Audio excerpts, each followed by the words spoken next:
keep it forever. He's the number 3 offensive rebounder in the Missouri Valley. Led this Wichita State team in assists. He's really good defense. On October 17th, 1984, we had our very first born son, P.J. Cousinard.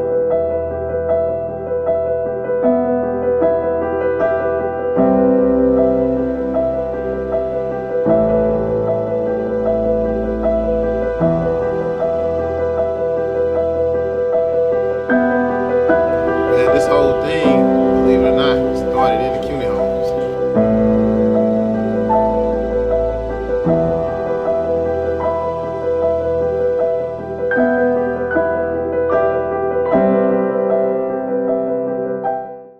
We moved to Houston. My dad, I seen him take a whole community and basically raise a whole community. I seen him and my mom, father and mother, a whole bunch of kids, and it all started in the CUNY homes.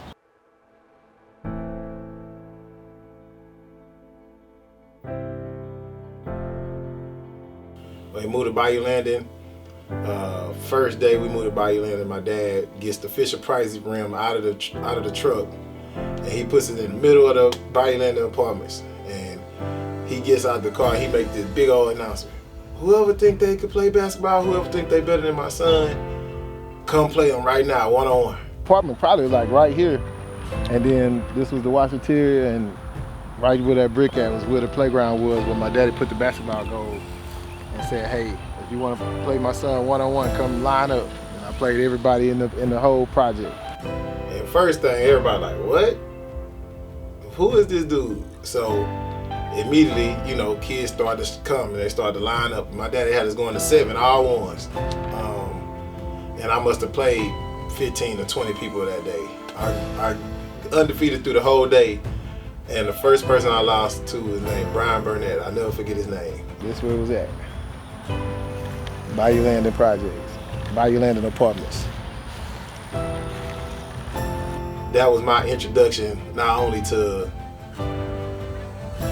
our culture, but to Third Ward, to Houston, to inner city kids, you know, and that was the first vivid memory that I had before we got into this thing called life. This is the spot. It's not here no more, but this is where I had a lot of learning up. I did a lot of learning and growing.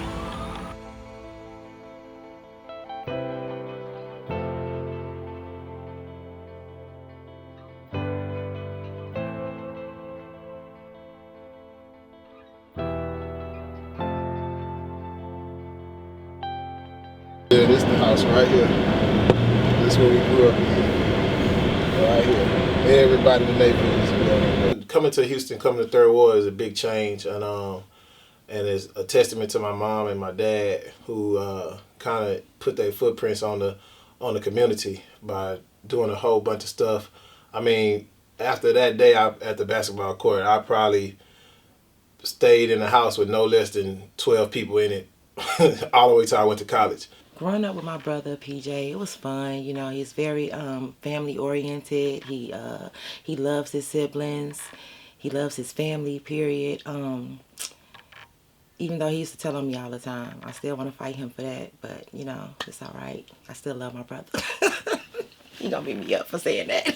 I created bonds that'll never be broken. I have friends that I feel are real family, real brothers. I have female friends I consider real sisters. You can't tell us that we're not. And just growing up in that type of environment did a lot for me. You know, it created the culture.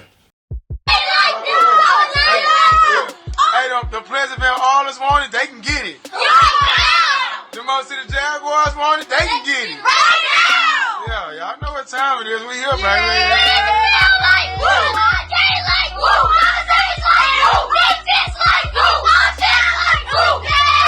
how we get this money, baby? My godfather, which is Prince Cousinard Sr., they came down from Gary, Indiana, and he had a vision to start a ministry here, and he did that. So I kind of ran into them in the community, in the CUNY Home projects, you know, with them doing the different outreaches and things like that. I was kind of drawn to what he was doing, because during that time in my life as a little boy, you know, father, his parents on drugs, being raised by his grandmother, I was kind of looking for, you know, a certain type of family type of love, and that's what they were exhibiting, and I was drawn to that. The first time I met the family, I was 11, 12 years old. I remember Mr. Prince driving around, picking up the players or the kids that used to come to his house. I was at Ryan, and Mr. Prince didn't believe in like girls with the boys, boys with the girls. And so I became a part of the ministry. I immediately became a part of the ministry leadership. My godfather saw leadership qualities in me. I had certain small responsibilities, like making sure everybody was at the court for basketball court for church, and you know, making sure there wasn't no nonsense going on the van and different stuff like that. I'm a 10th grader at Yates, and everybody screaming this guy name coming in from Ryan to Yates, and he gonna change the basketball program. So I would say I had a really good career at Yates. Got a bunch of awards and stuff like that.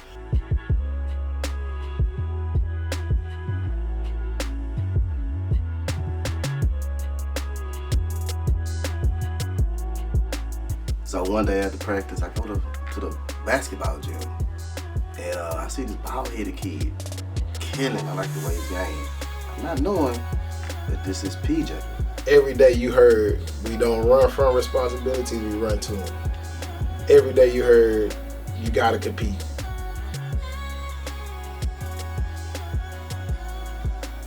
Every day you heard, we raise warriors.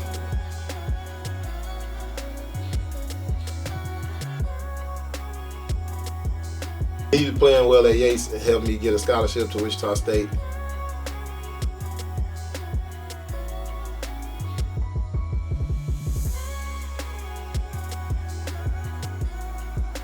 So where I played 4 years and really excelled there, and kind of started the whole Kools thing.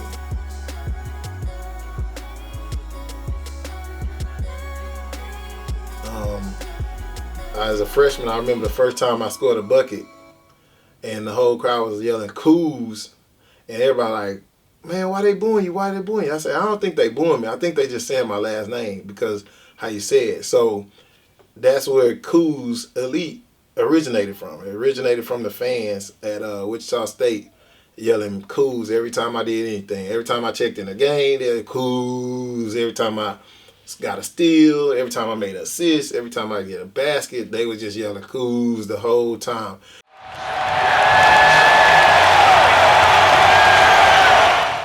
When I decided to do stuff for the kids, of course, kind of following my dad's footsteps, I was like, oh, without a doubt, whenever I do, I'm gonna name it Cooz Elite.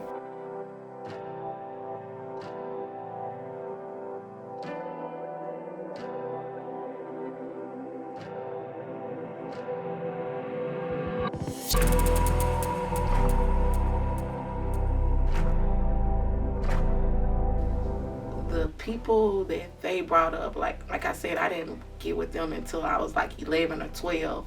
So I didn't really know about the ministry or nothing like that. But once being PJ got cool or whatever, he would come to the house, like pick me and my other two friends up and make sure like we started going to church, because we wasn't going to church at that time. What made me gravitate to PJ is he's humble. Like if he would have been one of them brass, like, hey man, I don't know you, because he had a lot of people just following. He was just so humble and he was just so down to earth, and it made me just gravitate to him. And then at that point, I just knew I wanted to be around this kid, and then their mom them ended up letting me in, and man, I ended up staying upstairs, the same stairs, just for days, not even going home, not even letting my mama know. And PJ, Jay, and Gabriel would go downstairs, give me something to eat, and bring it back upstairs. And not knowing, nobody know I'm up there for days, man. And we would just play the game and just get a bond, and we just been tight and close ever since. Like, I kind of thank my mom for being open to, you know, letting me ride with PJ again. That was a male, and, you know, driving, we young or whatever. But it impacted me about, you know, with PJ picking us up, taking us to church. I started seeing other stuff, like stuff that I didn't get to witness that they witnessed when they were kids. My mom and dad kind of created by putting these kids, not only caring for these kids, filling the void. So if a kid didn't have a mom or didn't have a dad, they came over and they had whichever they didn't have. And then in storing trust through the community.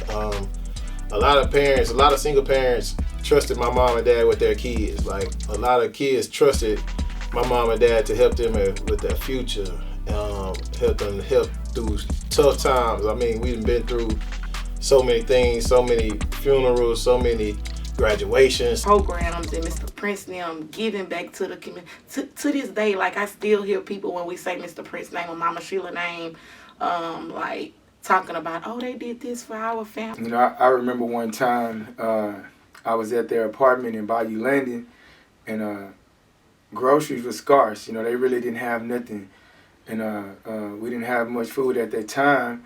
But a particular family, one of the kids knocked on the door and was saying that they didn't have no food, and the mama sent them to ask, you know, could they have some food or whatever. And keep in mind, we didn't really have nothing in the house with my godparents. We was kind of, you know, making ends meet at the time, during that time of the year, the month, or whatever it was. But I witnessed my godfather take what he had for us, for his family, and give it to those people.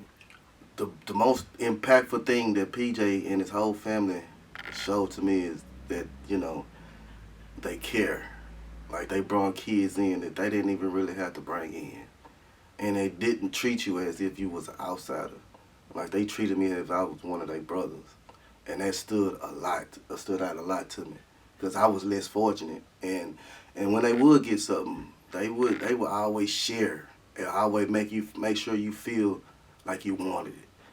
And that was real impactful to me when I met these guys and seeing that, hey, I could go from being in a hard position and come over here and see what family and what love like. So how it impacted me was like me watching them, like it makes me like go out there at my age and try to impact other kids, you know, do the stuff that Mr. Prince and them did for us. Like I try to do the same with, you know, the other youth and stuff like that.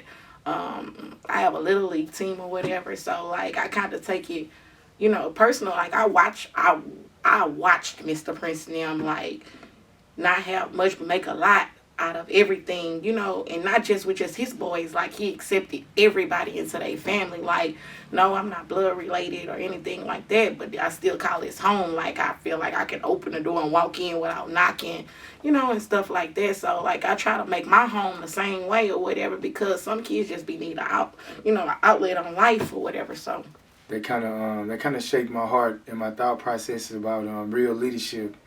The sacrifice is always there, and it really kind of molded me as a man internally, you know, to help me know that the highest form of living is giving, you know, because probably right after that, some hours or so after that, some people showed up out the blue, you know, with a bunch of groceries for us, and you know that really was a great example to me, as far as being a leader. Being a man, being a father, you know what I'm saying, that was a crucial decision to make, you know, because he had his own wife and kids and his extended kids, which was us to feed, but he still sacrificed and blessed that other family. So that one particular situation kind of really impacted me to this day, to always be a giver, always. And no matter what the situation is, give. You know, and that kind of taught me that anytime you give, you're always in a position to receive.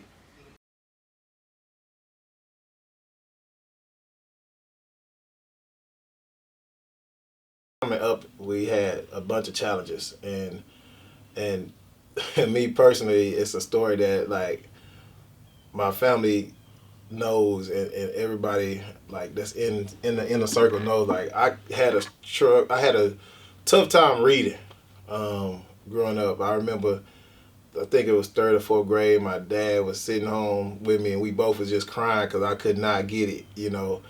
And growing up with brothers, and they used to mess with me because we had hooked on phonics. They used to laugh and joke, oh, P, you got the hooked on phonics, you know, all them infomercials. You never think that stuff is real until it hits you in the face.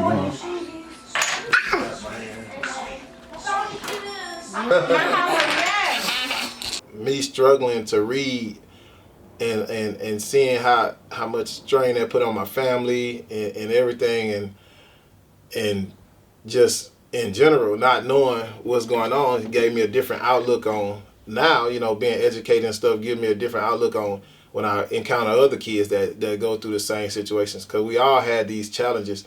And it also helped me when I seen my mom and dad dealing with these kids that having struggles and hard times in schools and can't kind of get what they need to get done with in the educational side because of who knows what they're suffering from.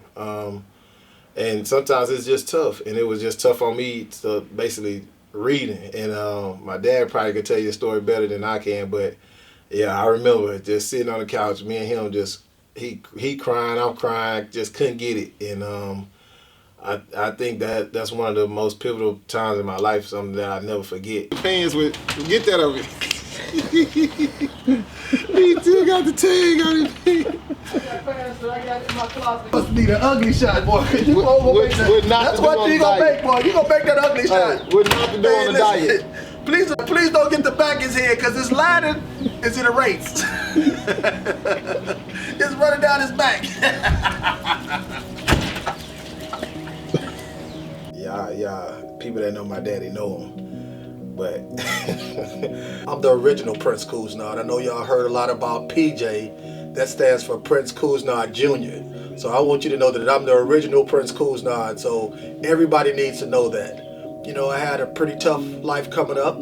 But one thing about my life was I was always a guy that, enjoyed my community. I used to go out and recruit basketball teams, football teams, baseball teams to play against different parts of our community. So I started this as a young age, from 9, 10 years old, going and recruiting people and put them on my baseball team, put them on my basketball team, put them on my, on any type of activity that I could imagine.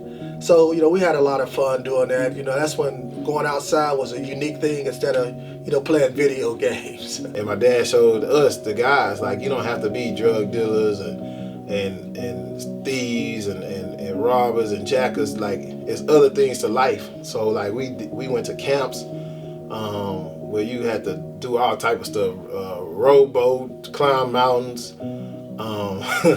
We went to a camp where we had to do nothing but cook, clean, and serve. When I came to Houston's 3rd Ward, it was a great big challenge. What I saw, it was a fatherless generation. And I felt the need to go in and to bring stability to a group of kids that had no yearly activities, no weekly activities, no daily activities. And so in my heart, I felt like it was a need to surround them with different things like basketball, baseball. We would go on camps, field trips, just trips in general, because kids never got out the community. And so I felt there was a need to do that. And also I felt there was a need to bring other young men into the community to help father some of these fatherless kids. And so that was a real big challenge, because we had to face all type of things. We had to face, the drug, the poverty, it was just a lot of things that we had to face. A lot of kids would have never left 3rd Ward if my mom and dad didn't take them. And that's just the harsh reality of it. It's not that many avenues and not that many people that care enough to take kids. Hey, let's get a group of 80 kids and take them to Branson, Missouri, to Kids Across America camp. Let's get a group of 80 kids and take them to a church retreat.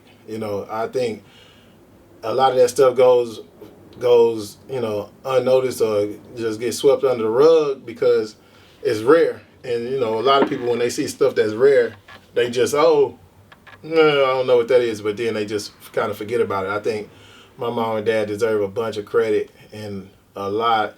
They get a lot of love. So, I mean, that's all they want from it. They never turned around and invoiced nobody for anything. And they see the kids shining. They see the kids that they help raise doing great things. And I think that's pretty much satisfying to them. He kind of explained to us his vision for the community, and he pretty much executed as far as he had a vision for the community and a vision for us, and that was to bring change. But we were determined. I was determined in my heart before God, my wife and myself, was to bring raise up a generation of leaders. And so we started off with a small organization called Champions for Christ, nobody ever heard of. But then we emerged to ICY, and then we developed all the way through the fours to Malachi Destiny and Purpose. And so out of Malachi Destiny and Purpose, that's when Cooz Elite was birthed. I mean, my son saw the same vision that I had. And he started doing things way beyond what I could even think and imagine. I'm so proud of him because he understands what it takes to nurture and to lead men. The culture is everything, and kids came over to our place, you know, to get our culture. Our culture was loving, caring, being a servant, you know, just having real values and beliefs, and really loving on people, you know, by all means necessary. Like, we had kids and people that steal and don't do the right things, but my mom and dad never overreacted on them.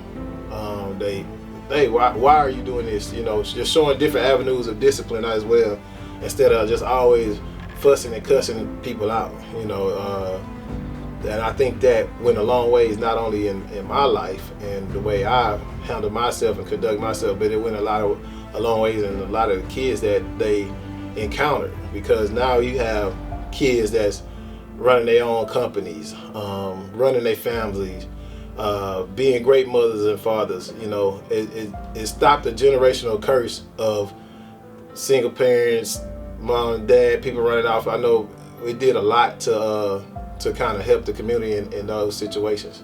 People who wasn't giving kids in our neighborhood, kids in Third Ward, a chance to be successful in sports. Like, we didn't have facilities, resources, or nothing. We didn't have uniforms or nothing. So I seen my dad say, hey, if they don't want to give us something, we'll create our own. So excited about Cooz Elite because I believe it's going to be a springboard to people's future. And that springboard is very diverse as far as athletics, as far as the business world, as far as being family men, fathers, understanding what it takes to really raise a family and then to contribute to a community. These guys have made tremendous sacrifices. I've seen this firsthand for the last 7 years. I've watched these young men grow. I watched these men reach out to one another, build a brand, build a consistent lifestyle that speaks to the world. My dad said, hey, if they don't want to give us something, we'll create our own. And I think that mindset that he instilled in me, and instilled in not only me, a bunch of the kids that came through this organization, came through what my dad has done and my mom has done. Like, I think that instilled a lot in us and made us all successful. And so I just think there's no limits to Cooz Elite. I think that you'll see NBA coaches, NFL coaches.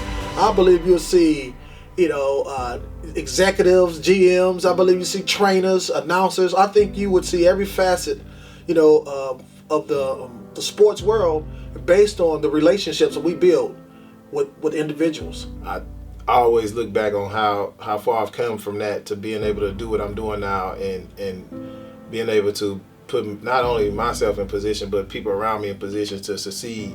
Yeah, I've personally witnessed the Kools family change the community, save the community, and lead the community in more ways than one. A lot of us, without the Cousinard input, we'd have went different directions because our heart and our minds wouldn't have been in the place that it is now if it wasn't for their influence, you know, which meaning more than likely we would have fell under the generational curses, back and forth to prison, you know, everything that comes along with that. You know, I watched my godfather, he had a vision. And we all know without a vision, people perish because you have no standard, you have no absolute. He had a vision, he executed his vision. A lot of us came from nothing, but we were taught to walk above reproach, went to college. You know, we broke generational curses. First people to go to college, first kids to get married, you know, just along the lines of doing things a more proper way. And I think that mindset that he instilled in me, and instilled in not only me, a bunch of the kids that came through this organization, came through what my dad has done and my mom has done. Like, I think that instilled a lot in us and made us all successful. It definitely has changed my life, my children's life, you know, my friends and siblings, their kids' life. They practically saved the community, you know what I'm saying? Heroes without the capes. The beginning of him even starting Cooz Elite, you gotta look at it. The dude taking kids that he really loved, and these kids really loved him with no big time financial backing. Taking them, let the kids live with him, really having no space with him and his girl. Just having them with him around all the time, and trying to jump into a AAU circuit that's really about what kid can come in and give me the next the next advertisement or the next Nike contract or the next, you know what I'm saying? When this guy out here just piecing it up, trying to get here, got bands, don't know how he gonna make it this way, make it that way, and then go into the AAU circuit and just dominate it the way he did. I think what's make PJ so special is that he really look forward to the kids being successful. How I've seen Cooz Elite grow over the years is I witnessed like us starting off with pretty much nothing, like uniforms, you know, just a few. I remember PJ starting out with just a couple of kids to now like people calling phone lines like, how do we get with Cooz Elite? After my senior year, after senior night, of course they had an NBA draft. So me already knowing I'm not getting drafted in the NBA, but all my roommates, my friends, my girlfriend at the time, everybody was all at the house, and they looking at draft. They looking at me, PJ, and I'm telling them, man, listen, there's no way on earth that my name gonna get called tonight. We was 11 and 20, and they was like, man, you know, they just had so much hope. And sure enough, the draft go by, and you know, I'm not thinking none of it. They like, oh man, you know, not in their feelings, but because I kind of warned them. But I get a call. I get a call from a number I don't know. Boom, it's the Chicago Bulls saying we're gonna bring you in for the summer and training or whatever. And I mean, they lit up. They thought I was signed a 10-year contract, and it was good times, man. But that happened to me, so I was like, okay, with that happening, I'm gonna start my first camp, a camp for little kids, and that's how I came back home to Wichita after doing the Bull stuff, and I threw my first ever Cooz Elite camp. It was in Wichita, Kansas at Sunrise Christian Academy. My first camp ever was Coach Kyle Linstead, a guy named DJ Fisher. My brothers was there. It was a experience, and